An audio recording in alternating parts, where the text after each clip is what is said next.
नेहा ने बस time pass के लिए एक डेटिंग ऐप डाउनलोड किया था। उसे बिल्कुल अंदाजा नहीं था कि उसकी जिंदगी का सबसे खतरनाक चैप्टर शुरू होने वाला है। शुरुआत में सब कुछ नॉर्मल था, कुछ अजीब लोग, कुछ फालतू बातें, कुछ बोरिंग चैट्स, लेकिन फिर एक दिन उसे एक मैच मिला। नाम था आर्यन। उसकी प्रोफाइल अजीब तरह से सिंपल थी, ना कोई शो ऑफ, ना कोई चीजी लाइन, बस एक साफ फोटो और बायो में लिखा था सिर्फ सच्चे लोगों की तलाश। और यही बात नेहा के दिल को छू गई। उसने रिप्लाई किया हाय, और कुछ ही सेकंडों बाद उसका सामने से जवाब आता है कि तुम बाकी लोगों जैसी नहीं लगती।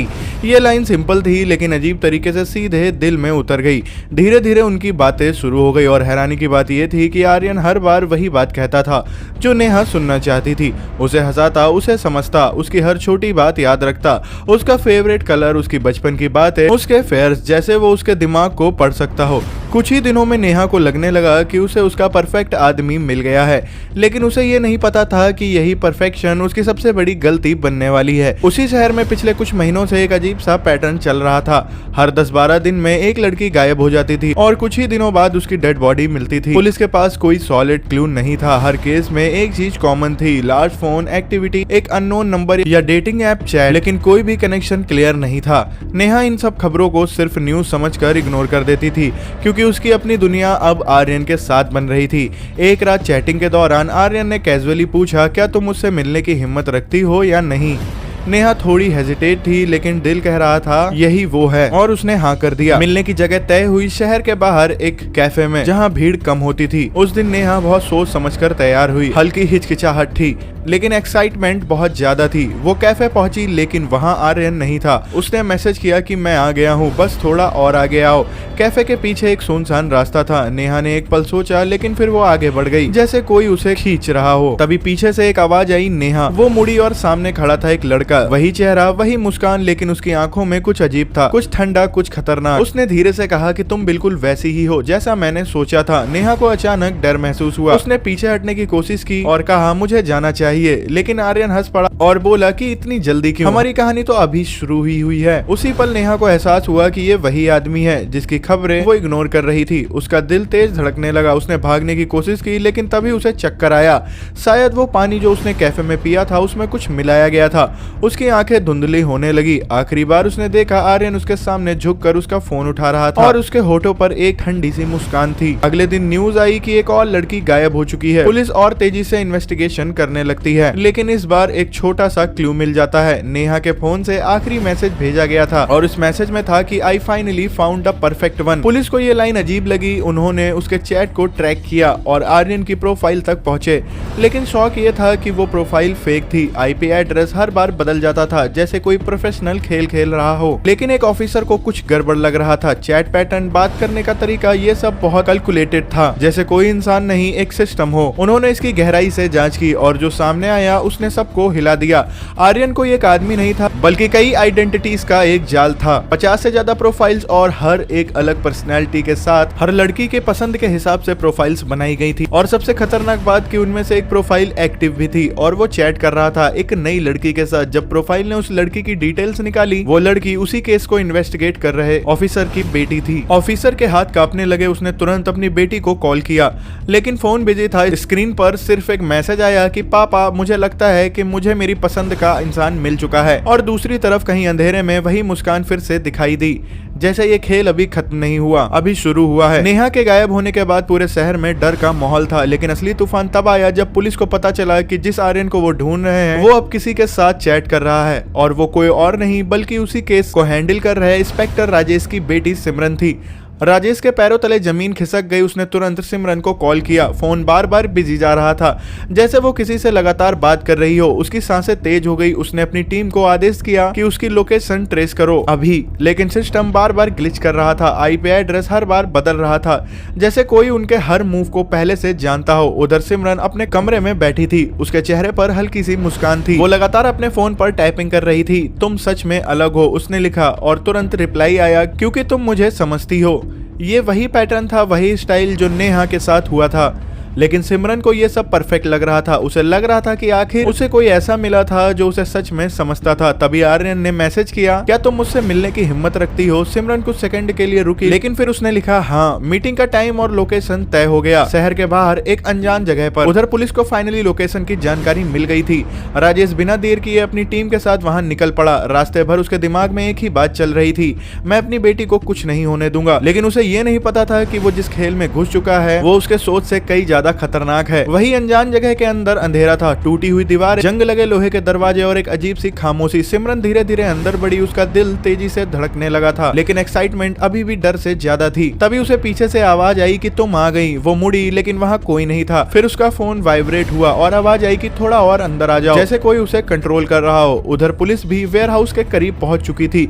राजेश ने अपनी टीम को चारों तरफ फैलने का आदेश किया और कहा कि कोई भी अंदर अकेले नहीं जाएगा। लेकिन जैसे ही वो अंदर घुसे, उनके रेडियो ने काम करना बंद कर दिया। सिग्नल गायब हो गए, जैसे कोई उन्हें आइसोलेट कर रहा हो। सिमरन अब वेयर हाउस के सबसे अंदर वाले कमरे में पहुंच चुकी थी। वहाँ एक कुर्सी रखी हुई थी और सामने एक पुराना कंप्यूटर सेटअप स्क्रीन अपने आप ऑन हुई और उस पर चैट खुली और लिखा था वेलकम सिमरन। सिमरन का दिल तेज से धड़कना शुरू हो गया और सिमरन कहती है कि तुम कहाँ हो। तभी पीछे से चलने की आवाज आती है और फिर अंधेरे में एक शैडो बाहर आता है। वही चेहरा, वही ठंडी मुस्कान, और वो कहता है कि तुम्हें मिलने के लिए मुझे बाहर आने की जरूरत नहीं थी, तुम खुद मेरे पास चली आती हो।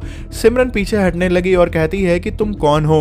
वो हंसा और बोला, मैं वही हूँ जो तुम चाहती थी। उसी पल अचानक लाइट ब्लिंक हुई और सिमरन ने चारों तरफ देखा। दीवारों पर फोटोज लगे हुए थे, अलग अलग लड़कियों के, जिसमें नेहा का भी था, और हर फोटो के नीचे डेट, एक आखिरी दिन। सिमरन की आंखों में डर साफ दिखने लगा। उसने कांपती आवाज में पूछा कि ये सब तुमने किया? और बोलता है कि मैं उन्हें सिर्फ सच दिखाता हूँ। तभी बाहर से पुलिस की आवाज आई, सिमरन। राजेश अंदर घुस चुका था। उसने अपनी बेटी को देखा और कहा पीछे हटो। उसने गन तान दी, लेकिन तभी स्क्रीन पर अचानक कई चैट विंडो खुलने लगे और हर एक में अलग अलग लड़कियां ऑनलाइन थी। तभी आर्यन हंसते हुए कहता है कि तुम सोचते हो कि तुम मुझे पकड़ लोगे, लेकिन मैं एक नहीं हूँ, मैं हर जगह हूँ। उसी पल वेयर हाउस की लाइट पूरी तरह से बंद हो गई, गोलियों की आवाज गूंजी, चीखे, और फिर सब कुछ शांत हो गया। कुछ सेकंड बाद लाइट वापस आ गई। सिमरन जमीन पर बैठी थी, कांप रही थी, लेकिन जिंदा थी। राजेश उसके पास दौड़ा और बोला कि तुम ठीक हो। उसने सिर हिलाया, लेकिन आर्यन तो वहां था ही नहीं, जैसे वो गायब हो चुका हो। सिर्फ एक चीज बची थी, कंप्यूटर स्क्रीन और एक नया मैसेज, और उस मैसेज में था कि गेम तो अभी शुरू हुआ है। पुलिस को समझ आ गया था कि ये सिर्फ एक सीरियल किलर नहीं, बल्कि एक पूरा नेटवर्क है और असली खेल अभी शुरू हुआ है। वेयर हाउस में उसी रात के बाद सब कुछ बदल चुका था। सिमरन जिंदा थी, लेकिन उसकी आंखों में वो डर बस गया था जो शायद कभी खत्म नहीं होगा। इंस्पेक्टर राजेश ने उसी वक्त तय कर लिया कि अब ये सिर्फ एक केस नहीं रहा, ये उसकी जिंदगी की सबसे बड़ी लड़ाई है। पुलिस ने वेयर हाउस को पूरी तरह से सील कर दिया, हर कोना छाना गया, लेकिन जैसे पहले हुआ था इस बार भी आर्यन का कोई ठोस निशान नहीं मिला। सिर्फ वही कंप्यूटर सेटअप और उसमें खुला हुआ एक आखिरी मैसेज, और उस मैसेज में था कि तुम मुझे पकड़ नहीं सकोगे क्योंकि मैं कोई एक इंसान नहीं हूँ। इस बार पुलिस ने गेम को एक अलग तरीके से खेलने का फैसला किया। साइबर टीम को लगाया गया, हर चैट पैटर्न, हर टाइपिंग स्पीड, हर शब्द की जांच शुरू हुई और धीरे धीरे एक खौफनाक सच सामने आने लगा कि ये सब सिर्फ एक आदमी नहीं कर रहा था, बल्कि एक पूरा सिस्टम था। एक ऐसा सिस्टम जो लोगों की साइकोलॉजी को पढ़ता था, उनके सोशल मीडिया, उनकी पोस्ट, उनकी लाइक, उनकी कमजोरियों को समझता था और फिर उसी के हिसाब से एक परफेक्ट इंसान बनकर उनके सामने आता था। लेकिन सबसे बड़ा सवाल अभी भी वही था कि इस सिस्टम के पीछे आखिर कौन है। उधर सिमरन धीरे धीरे नॉर्मल होने की कोशिश कर रही थी, लेकिन अंदर से वो भी जानती थी कि ये सब खत्म नहीं हुआ है, क्योंकि उसके फोन पर अभी भी कभी कभी अननोन नोटिफिकेशन आते थे, कभी कभी ब्लैंक मैसेज या सिर्फ एक हाय, जैसे कोई अब भी उसे देख रहा हो। एक रात उसने हिम्मत करके रिप्लाई किया कि तुम कौन हो। कुछ सेकंड की खामोशी के बाद जवाब आया, तुम मुझे पहले से जानती हो। सिमरन के हाथ कांपने लगे। उसने तुरंत अपने पापा को बताया। इस बार पुलिस ने डिसाइड किया कि वो खुद ट्रैप सेट करेंगे, सिमरन को इस केस का हिस्सा बनाया जाएगा। प्लान सिंपल था कि वो उससे बात करेगी और उसे मिलने के लिए मजबूर करेगी, और इस बार पूरा शहर तैयार रहेगा उसे पकड़ने के लिए। लेकिन अंदर ही अंदर राजेश डर रहा था, वो अपनी बेटी को फिर से खतरे में डाल रहा था, पर अब कोई और रास्ता भी नहीं था। कुछ दिनों तक चैट चलती रही और इस बार आर्यन और भी ज्यादा केयरफुल था। वो हर सवाल को घुमा देता था, कभी सीधा जवाब नहीं देता, लेकिन एक चीज क्लियर थी कि वो सिमरन को छोड़ना नहीं चाहता था। आखिरकार उसने खुद ही मिलने की बात की और कहता है कि इस बार मैं तुम्हें एक ऐसी जगह बुलाऊंगा जहां कोई बचकर नहीं जाता। सिमरन ने दिल मजबूत किया और बोला मैं आऊंगी। लोकेशन आई शहर के बीच एक पुरानी बंद पड़ी मॉल में। पुलिस को ये अजीब लगा कि इतनी पब्लिक जगह, लेकिन शायद यही उसका नया खेल था। रात को पूरे मॉल में खुफिया तरीके से पुलिस को भर दिया गया। हर फ्लोर पर ऑफिसर्स, हर एंट्री सील्ड, कैमरा ऑन और सब रेडी थे। सिमरन अंदर आई, उसका दिल जोर जोर से धड़क रहा था। पूरा मॉल अंधेरे में डूबा हुआ था, सिर्फ इमरजेंसी लाइट्स ही जल रही थी। उसके कदमों की आवाज खाली जगह में गूंज रही थी। तभी उसका फोन वाइब्रेट हुआ और उस पर था वेलकम बैक। उसने इधर उधर देखा और कहा कि तुम कहाँ हो। रिप्लाई आया कि इस बार मैं तुम्हारे बहुत करीब हूँ। अचानक मॉल की स्क्रीन अपने आप ऑन होने लगी। हर तरफ अलग अलग फेसेस, अलग अलग प्रोफाइल, सब आर्यन के थे। सिमरन घबरा गई और कहती है कि ये सब क्या है। तभी स्पीकर्स में उसकी आवाज गूंजती है, मैं हर उस इंसान में हूँ जो झूठ बनकर जी रहा है और उन्हें सच दिखाना मेरा काम है। पुलिस तुरंत अलर्ट हो गई। सिग्नल ट्रेस करने की कोशिश की गई लेकिन सोर्स बार बार बदल रहा था। तभी अचानक एक गार्ड गिर पड़ा, फिर दूसरा, जैसे कोई इनविजिबल होकर हमला कर रहा हो। पैनिक फैल गया। राजेश ने चिल्लाकर कहा, सिमरन वहीं रुको। लेकिन उसी वक्त उसके पीछे एक शैडो खड़ा था। इस बार वो भागा नहीं, वो धीरे धीरे सामने आया। लेकिन शॉकिंग ये था कि वो आर्यन नहीं था, वो कोई और था, एक बिल्कुल आम सा आदमी। उसने ठंडी आवाज में कहा कि तुम सोचते हो कि आर्यन एक सिर्फ चेहरा है, नहीं, आर्यन एक आइडिया है। पुलिस ने उसे पकड़ लिया, हथकड़ी लगा दी, लेकिन वो मुस्कुरा रहा था जैसे उसे कोई डर ही ना हो। पूछताछ में उसने जो बताया उसने सबको हिला दिया। हम कई लोग हैं, हर शहर में, हर देश में। हम उन लोगों को चुनते हैं जो झूठ में जीते हैं और उन्हें उनका असली चेहरा दिखाते हैं। राजेश ने गुस्से में पूछा, नेहा और बाकी लड़कियां? वो हंसा और बोला कि कुछ कहानियां खत्म हो जाती हैं, कुछ हमेशा चलती रहती हैं। तभी अचानक से सिस्टम क्रैश हो गया, सारी स्क्रीन्स बंद हो गई और उसी पल में वो आदमी गायब हो गया, जैसे वो कभी था ही नहीं। अगले दिन न्यूज में यही था कि सीरियल किलर गैंग पकड़ा गया, या शायद नहीं। केस ऑफिशियली क्लोज नहीं हुआ क्योंकि कोई प्रूफ नहीं था, कोई सॉलिड आइडेंटिटी नहीं थी। सिमरन धीरे धीरे नॉर्मल लाइफ में लौटने लगी, लेकिन एक चीज कभी नहीं बदली, उसका डर। एक रात वो अपने फोन को देख रही थी, सब शांत था, तभी एक नोटिफिकेशन आया, एक नया मैच, नाम आर्यन। उसका दिल एक पल के लिए रुक गया। उसने फोन गिरा दिया, लेकिन कुछ सेकंड बाद उसने उसे उठाया। स्क्रीन पर सिर्फ एक मैसेज था और उस मैसेज में था मिस मी। और इस बार सिमरन ने धीरे से मुस्कुराया और रिप्लाई किया कि अब मैं गेम समझ गई हूँ। सिमरन ने जैसे ही ये कहा कि अब मैं गेम समझ गई हूँ, उसी वक्त उसने अपने पापा इंस्पेक्टर राजेश को सब बता दिया और दोनों ने मिलकर एक प्लान बनाया कि इस बार वो डरने वाली नहीं, बल्कि उस किलर को उसके ही खेल में फंसाने वाली थी। सिमरन रोज की तरह उससे बात करती रही, कभी हंसती, कभी अपना फेक प्रॉब्लम्स बताती, ताकि सामने वाला पूरी तरह भरोसा कर ले। कई दिनों तक ये सब नॉर्मल चलता रहा, लेकिन इस बार पुलिस हर मैसेज, हर टाइमिंग, हर एक्टिविटी को ट्रैक कर रही थी।